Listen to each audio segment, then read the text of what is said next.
Good afternoon, everyone. How is your energy level? Second day afternoon, you must be kind of tired, and you hear everything, polarizing opinion. So let's try to go through this one. Hopefully it's not going to be too painful. The modern marketing mandate. What is the modern marketing mandate? Sometimes I feel like it's try to survive, because expectation on the CMO and the marketing functions are getting higher and higher. Someone is trying to call the CMO the Chief Growth Officer. He's responsible for everything. Sales doesn't work, it's marketing responsibility. So there are a lot of expectation on the CMO in this function. Everything is changing every day, and someone is trying to tell us that yes, it's changing, but we cannot measure everything, so please be adaptable. Yeah, you mentioned the roller coaster. It's a roller coaster with a lot of up and down, and I feel it's never ending. It's like at the end of the loop, you feel like, okay, now I'm going to relax. No, something else is coming up that is completely revolutionizing the way we work and the way we are expected to deliver value to our companies. I always tell my team, guys, if you want a stable environment, maybe you can look for a job in HR, procurement, finance. Marketing is about change at speed and scale. But there is one thing, even within marketing and with all the changes that we are facing, there is one thing that didn't change. If you think about what happened in the last 20 years or more, there is one thing that didn't change, and I expect it's not going to change for a while. What is this thing? Anyone has an idea?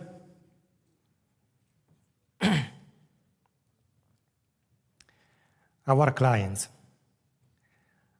Clients never change. Clients are human beings. Whatever is your industry, whatever is your product, the services that you are trying to market, clients never change. And clients want to be inspired.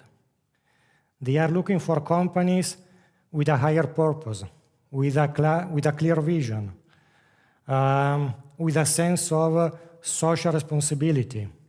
And these elements, these inspirational elements, are far more important than the business value and the personal value you deliver to them. And if you think about, no, but I'm working in the business-to-business industry, and the business-to-business industry is completely different. It's hardcore number and hardcore financials. No, that's not true. In the business-to-business industry, personal motivation and personal value are twice as important as the business outcomes that you promise to deliver. Business outcomes are taken as a given. You must deliver something, otherwise you are not even in the picture. But then it's all about the personal motivation. Can I trust you? Will you have my back whatever happens? Will you help me to build my network? Will you help me in my career? Business leaders today, when they are making business purchasing decision, they are making $1 million bet. Don't you think they are scared about making these $1 million bets? They are. They risk their own career, their family. Don't you think personal motivation, how you can relate to these guys, is not an important factor? And last but not least, we like to think about ourselves as smart and rational people. We are not. I'm sorry. There are 18 categories of bias, actually hundreds of different bias, that are preventing us to make a rational decision every single day. We favor simple solution to complex explanation. We discard details, and we just want to look at the broader picture. But if there is one small single detail that is actually supporting our own opinion, oh my goodness, that's the data point that is supporting my opinion, and I will look only at this. I will forget everything else. We constantly build a narrative of it's we, and we can be the family, or your company, or your inner circle of friends. We are good, we are better. Everyone else, and everyone else can be the family of my brother, or the other religion, or the other race, or someone that is not, doesn't come from my country. They are much worse than me. And these biases are affecting us in every decision we make. So we want to be inspired, we look at personal motivation, and we make biased decision every day. And that's these are our clients. So, but if our clients are always the same, everything else around the clients in the marketing world is changing. So last year, we took a kind of look at what are the key traits of successful CMO around the world to understand how they operate to be successful. So what we do is we ran about 2,000 interviews in 2017, talking to CMO, and we asked about their priorities, their challenges, the initiatives that were successful, where they were struggling. Then we cluster these CMO based on the success of their companies, measured on a lot of different parameters. And the 20% that you see on top are the most successful CMO. So, and then we, looking at all the answers, everything that they were telling us, we kind of extrapolated what are the key traits of the successful CMO. And it's all about, first, driving a company-wide focus on customer experience. Customer experience cannot be only a problem of marketing. Customer experience must be a problem of every single function, every single employee in the company, whether it's sales, HR, procurement, finance, technical function. Everyone is responsible for the customer experience because they affect, with their own interaction with our clients, the customer experience.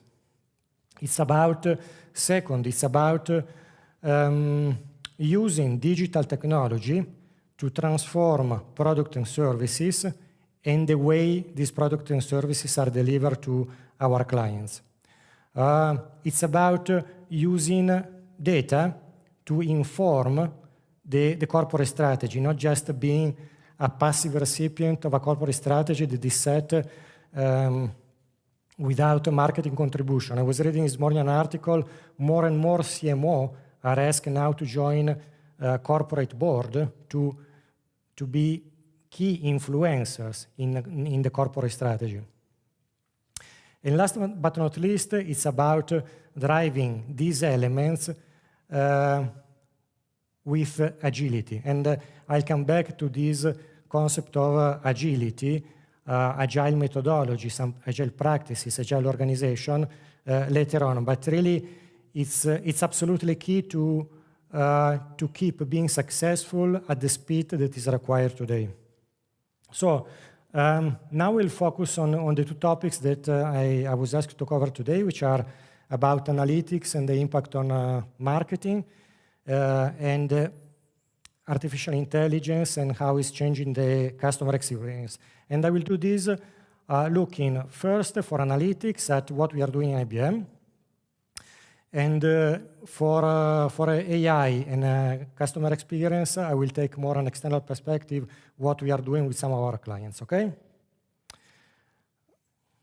Oh my goodness. I was almost blinded. Let's go here, maybe it's better. Okay. First, analytics in marketing. What we say today in IBM is we are all analytics professional. Whatever is our job in IBM marketing, we are all analytic professional. And that's not about the discussion, the debate, and I've been honestly tired and sick of hearing this kind of discussion. It's not about the art versus the science of marketing. Anyone that really knows marketing and anyone that knows how our brain works, a neuroscientist, and it's not about left and right brain, it's much more complex, will tell you that being scientific, being data-driven, being analytical, it's a key element of being creative, of the creative process. So data and science are key elements of the creativity process. So then it's not a debate if we are not analytical, if you are not data-driven. It's more a point of what are the tools, the processes that we are using to make sure we are delivering the right message to the right audience, to the right channels. And I will break this down in four key components. The first one is about the audience. I don't know if you have been following. A few years ago, there was a hype on personas. Personas are a generic presentation of our clients that actually serve a good purpose to start defining who is the audience that you want to target. We are moving away. We moved away from persona, as now we are talking about people. We are talking about segments based on behavioral segmentation. How do we do this? We do this using DMP platform, data management platforms. We use Lotame, but there are in IBM, but there are other platforms in the market. Are platforms that are able to collect usually from different data sources, demographic, psychographic, behavioral data that allow you to have a very clear segmentation about the audience you want to target. They help you to uncover new audience that you were not thinking of. They help you to know better your audience, and they help you to craft a stronger message for the audience that you're targeting. Usually, and you can divide the marketing function in almost two separate words, separate sometimes. One is the marketing strategy, looking at the big picture, the overall marketing plan, working on the content and the value proposition, and then it's about campaign execution, how you're going to bring to market the message that you want to deliver. Usually, in most of the organization, these kind of tools where you can look at behavioral segmentation are more in the hands of the campaign function, the guys that are responsible for designing and executing a campaign. In IBM, we took a conscious decision to allow everyone in marketing to look at this data, because we think also the marketing strategy function will use this data to refine the knowledge and insights about the audience that we are going to target. Second element, and someone said, don't believe to multi-touch attribution. You should be skeptical if someone tells you don't believe to multi-touch attribution. Maybe they have some inner motivation to tell you this. Every organization is designing by design. Sometimes it's by chance, but we deliver very complex client journey, which usually are blending offline and online elements. It's a very complex and fragmented marketing mix. How do we measure the value of marketing at every single touch point? Okay, maybe it's not precise to the dollars, but multi-touch attribution models, they really help you to understand across the marketing mix, across the client journey, all the touch points, what are the elements that are yielding the most, where you should put more dollars and where you should scale out your investments. Third element of being analytical, content optimization. I'm sure most of you are familiar with A/B testing and how you use A/B or multivariate testing in online campaign to drive content optimization. Here there is one message that I want to convey. We started the discussion, and unfortunately, still today, most of the discussion is about minor elements in the campaign we are designing. Which color is going to be more effective? Where should I put the call to action? Down there or up there? And then you run your test. You can be much bolder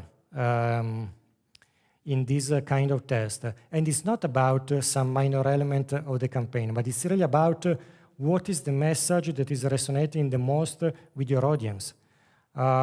Be bold. Try completely different scenarios. Try and test different client journey. Try to expand or to shorten the client journey. Try different kind of content supporting the journey. That's the way to use A/B testing, whatever is the tool you are using. We are using Optimizely. Last but not least, the funnel. We are a bit obsessed with metrics and numbers in IBM, but for a good reason, because we spend a lot of energy, time, and dollars, last but not least, in our marketing activities. So we really want to understand what is working. So we are looking throughout the funnel at the volumes, reach, responses, lead generation, wins. We are looking at the quality of the responses. Is a campaign yielding throughout the funnel as expected, or we see a drop in the response rate? And of course, we are looking at all the performance and optimization metrics. So this is on. I think this is all on analytics, 4-element, behavioral segmentation, multi-touch attribution, content optimization, and funnel. It's a lot. It's a lot to look at. And I think there are two key elements in... no, sorry. I think it's missing something in the chart, but it's fine. The title, which is Being Agile. And then to my points of the CMO, the successful CMO driving an agile organization. So 2 points on all these tools. It can be overwhelming because we have such a complex amount of data you can look at every single day that really you can just spend the day staring at the data and then doing nothing, no conclusion. It's just too much. Let's look again tomorrow morning. Maybe it's going to be a slightly different picture. So first element is try to spot in this big dashboard what are the key parameters that you think are out of range, and focus your attention on these few parameters. And then, most importantly, don't wait. Here, the agile spirit, which means testing, learning, and continuously iterating based on your learning, is absolutely key. You don't launch a campaign and after 3 months or 6 months, look at the result. You launch a campaign and almost on a daily basis, you look at what is working, what is not working, refine, change, adapt, and tailor, redesign your campaign based on the insights that all these data are providing you. And that's a big change in the marketing function. Not everyone is used to do this. It's really something that you need to drive on a daily basis with your team. At the beginning, it costs a lot of energy, and you will see resistance in the team. But once they get it, actually, they are the first one getting excited, and they are the first one that want to keep working in an agile way and drive this kind of change continuously, because they see the results and they see that if you do it constantly, it costs less effort than at the end of 6 months, doing a post-mortem analysis of a campaign that didn't work, explain why it didn't work, and then trying to redesign something from scratch that has nothing to do with what you did before. On second topic, artificial intelligence. And I think I was only here late this morning. I guess in these 2 days you heard a lot about artificial intelligence. I think there is a tendency today to use the artificial intelligence label for everything, not necessarily for something that is artificial intelligence. So what is artificial intelligence? Artificial intelligence is a system that understands unstructured data, and more than 80% of the data organizations are dealing with are unstructured. Second, horizon, meaning it can form hypotheses that are then validated and tested. Learn, third element, it's a system that is able to learn based on the data and the hypothesis and the outcome and the interaction is having and the feedback that is receiving, is learning if the hypothesis he made, it's true or not, and then it refines the process making the next hypothesis. Last but not least, interact. Can interact with a human being as a human being, okay? This is artificial intelligence. I don't know if, did any of you heard about the IBM project Debater? Project Debater? No? Okay, it was launched end of June, if I remember, or early July. It's a project that is actually unbelievable. I mean, I was totally mind blown. You know what are debates? Debate competition. They give you a topic. There are 2 people, and whatever is your opinion, they tell you, okay, you stand for opinion A or you stand for opinion B, and it can be whatever. Abortion. Okay, you will stand for pro-abortion. You will stand against pro-life. And then you can you debate, and there are very specific rules, 3 minutes, and then answer, blah, blah, blah. So we launched this system that is actually able to debate with human beings, and mostly it won all the debates that he was involved. You have someone talking to you. You have someone that is making joke about what the other debater just said before. So if you want to take a sneak preview, you go YouTube, IBM Project Debater. It's fun. Sorry for this digression. Artificial intelligence. I will tell you about a case, a project we did with one of our clients in South Korea. Why I choose to discuss this topic, selecting a client example. Because artificial intelligence doesn't mean anything unless it's very specific to a specific industry. Unless you're talking about some cross-industry generic solutions.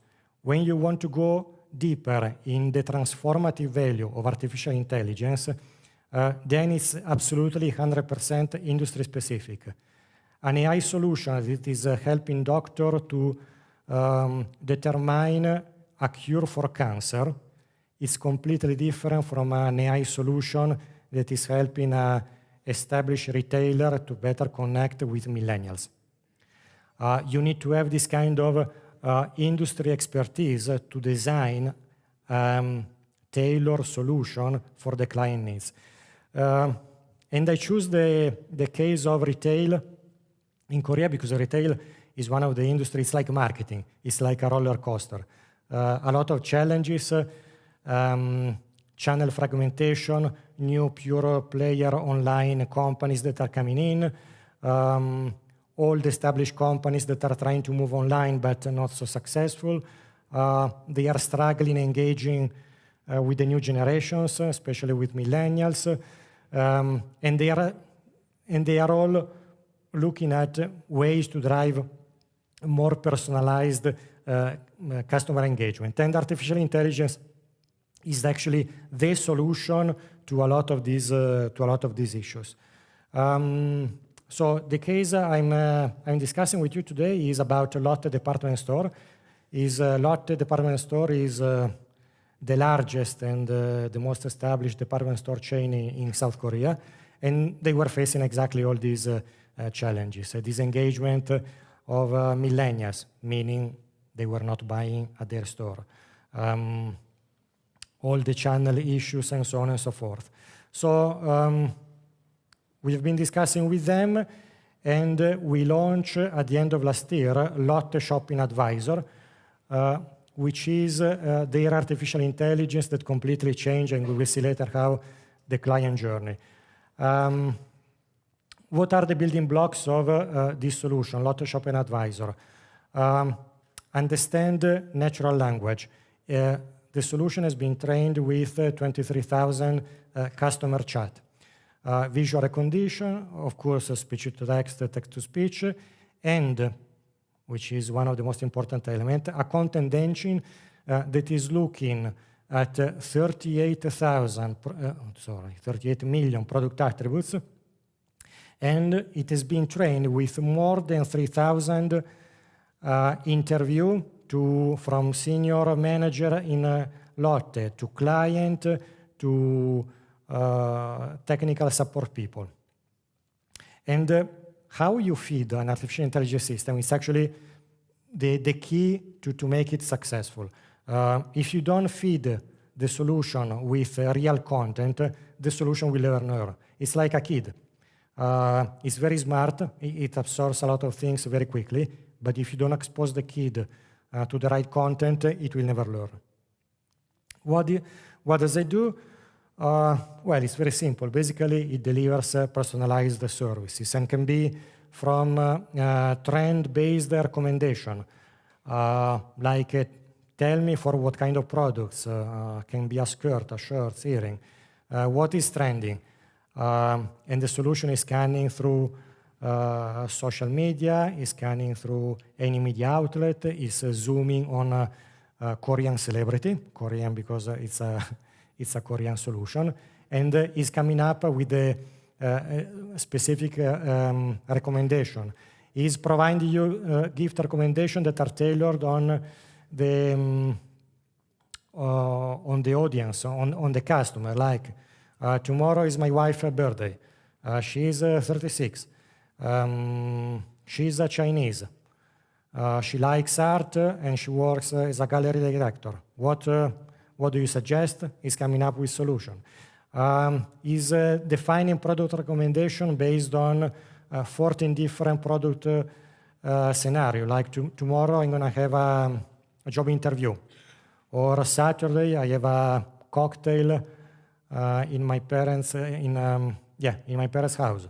What should I wear? All in a very natural way, in a very natural language, which is the key to success.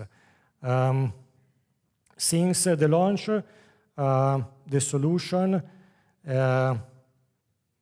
was very successful.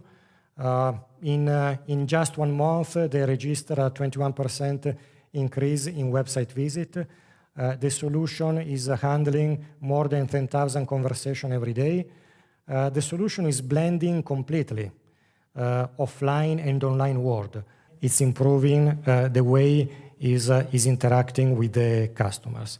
I think I covered what I wanted to cover. If you have any question, I'm very happy to address all your open questions, curiosity, comments, feedbacks.